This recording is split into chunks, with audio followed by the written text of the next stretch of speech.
Welcome to On Pace. The fall is a very busy time for Shocker track and field and cross country. Let's get started. Last weekend, the Shockers split their squad up, going to Notre Dame and Kansas.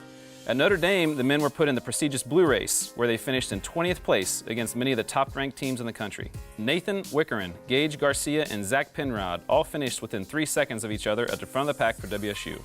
The Shocker women placed 12th in the gold race and were once again led by Winnie Koski in 28th place. At the Rimrock Farm Classic at KU, 2 men ran lifetime bests, led by Kyle Larkin in 15th place overall.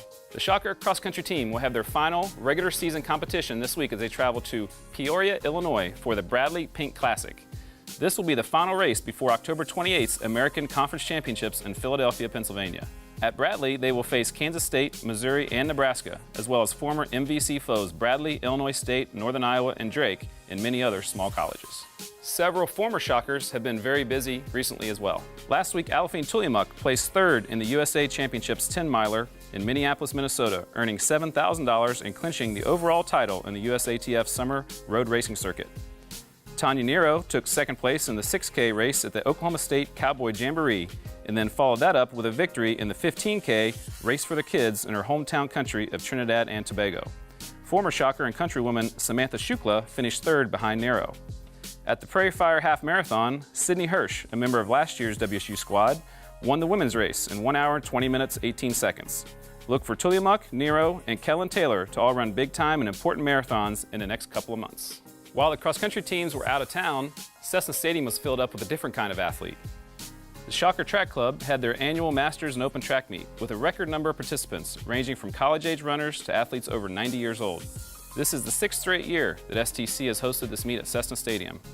One of the highlights of the weekend was the Envision 100-meter dash for visually impaired athletes that included several current Shockers as guide runners. For more information and complete results, check out shockertrackclub.com. The annual Prairie Fire Marathon was also this weekend in downtown Wichita. Thousands of runners from around the country came to our city to run in this annual competition. The WSU track and field team makes this one of their community service projects, with over 100 athletes on the course directing traffic, guiding runners, and having an overall great time. Here's a look at this year's Prairie Fire Marathon from the perspective of our athletes on the course. You excited to watch some marathoners? Yeah! You stick it with it? Right away, keep it up. Good job, you guys. Woo! Thank you. Thanks. Keep it up, y'all are awesome. Right away. Thank you. Oh my goodness. It's a baby. Hey, what's up? Go Jack! That a girl, keep it up. Woo! Yeah! Good job, that away. Oh man, I'm accidentally recording. Do you want to say anything? Go Shock! That's what you said last time. I know. Keep pushing, guys. Stay strong. Good job, marathoners, that away. Here, you guys. Come on. I know you're going to I'm Ray Von Allen, and this is the Prairie Fire Marathon. So welcome to our roundtable discussion today. Today our topic is going to be talking about the different levels of college track and field and cross country and what that means and the advantages and disadvantages maybe of each one. Today on our panel we have Jason Parr, who's the head cross country and distance coach at Friends University. We have Raquel Stuckey, who's the owner of First Gear Running Company and a product of Southwestern College. And then Mark Phillips, who's the head coach of Cowley County Community College in Ark City, Kansas. So starting with Jason, as an NAIA coach, you probably talk to athletes and people from all around the country might not be familiar with Friends or the NAIA. What are the advantages of being an athlete at that level? Well, first I think going back from my experience of running in junior college and then actually signing with a Division I school and then realizing that didn't work out and went to an NAIA school. So having a chance to kind of experience all 3 levels of college track and field to some degree. There's definitely some misconceptions about what school do I go to and why, and what are they able to provide for me. I think as an athlete who's looking to continue their collegiate career, they have to take a hard look at saying, okay, what do I want out of this university, and what are they going to be able to provide for me? And I think the next question asked, why do people attend? Why should they attend our university? Well, I think from my standpoint, the NAI level, our school is unique in some ways because we get to integrate our faith with performance and academics, and that's really what I try to sell to the kids that want to come to our university. We're not going to get that top-notch level athlete at the NAIA level, and some people may think, well, the NAIA level doesn't have that great a competition. I think no matter where you look at and what level you go to, there's great runners everywhere.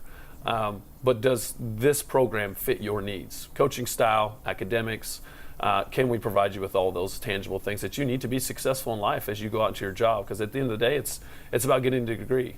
We know that these athletes aren't going to go on and make the Olympic trials, very few, small percentage. And so, there can be a lot of misconceptions about different levels, what we're able to offer you and what scholarship pools are, and I know money talks, so we always have to keep that in mind. So Raquel, you were, like I said, went to Southwestern College, and obviously that propelled you to a terrific running career after college. What are your thoughts on this topic? Definitely think that NAIA is not for everyone. D1 isn't for everyone. I think you got to find where you're going to fit the best. And me going into college, I knew where I was fitting the best. And I think a lot of that has to do, how well you fit with the culture of the school, also with the track program, and ultimately that comes down to what you're willing to do as well. I think as a 4-time All-American at Southwestern, I don't think that was anything that I expected going into it. However, I knew that I had goals. You put those down. I think that's gonna happen at any level. I think that's, your line of pursuit. What is it that you want out of yourself, and at any level of college. And you could do that at JUCO level. You could do that at NAIA. You could do that at, D2, D1. It's I think those combination of academics and financial and your career in general. So and going forward, I mean that to me, there was some longevity in that. I continued to pursue running post-collegiately, and then just to this day I still compete at a high level. A lot of that comes from what you learn and how you apply it. So Mark is a junior college coach for over 30 years now. Don't want to give away your age there, but this is, I'm sure you have some strong feelings about the junior college level. Educate us about why it's important for an athlete to consider a junior college. Well, probably the biggest frustration for me, and again, I've coached in community college for 30 years. I've been at 4 different community colleges, and have had athletes that developed in our program and have gone everywhere. Wichita State has gotten a lot of my athletes over the years, from all the way back when I coached at KCK. My biggest frustration with recruiting to the community college level is the attitude that we are JV. And we come to your meet, we go to KU, we go to KU relays, we take our good athletes to the best meets that we can get them into. I think that the community college level sometimes is a good fit because that person isn't ready to move on to the higher level of whatever. Community college athletes sitting right here. And to prepare that athlete to move on to a Division I or Division II or an NAIA, it's just part of what we do. And I think that overall, sometimes people look at community colleges as being less, when sometimes it's what that student athlete needs to get ready and prepared to move on to the next level. So I think all of us, and as a Division I coach, it might not seem this way, but all of us are fighting uphill battles with recruiting. When we go to the championship meets, the NCAA championships, we're competing against Oregon and Texas A&M and Florida and Arkansas, and so those are the schools that we're trying to figure out how to put a team together to beat in a lot of events.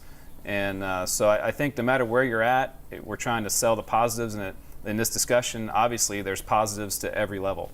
And no matter if you want to go to NAIA, Junior College Division I, or Division II or Division III, there's so many things. And I think the great thing about Kansas is there's so many opportunities for high school athletes to compete at the next level and continue on to see where they are. And if they're not sure, there's, if Division I's not for you, there's definitely some great options and great coaches all around our state. So what do you think? Where did you go to college? What level did you compete at? And what are some of your favorite things and experiences you had in college while as a runner? So feel free to add your comments to our website, and we'd love to hear from you. Thank you.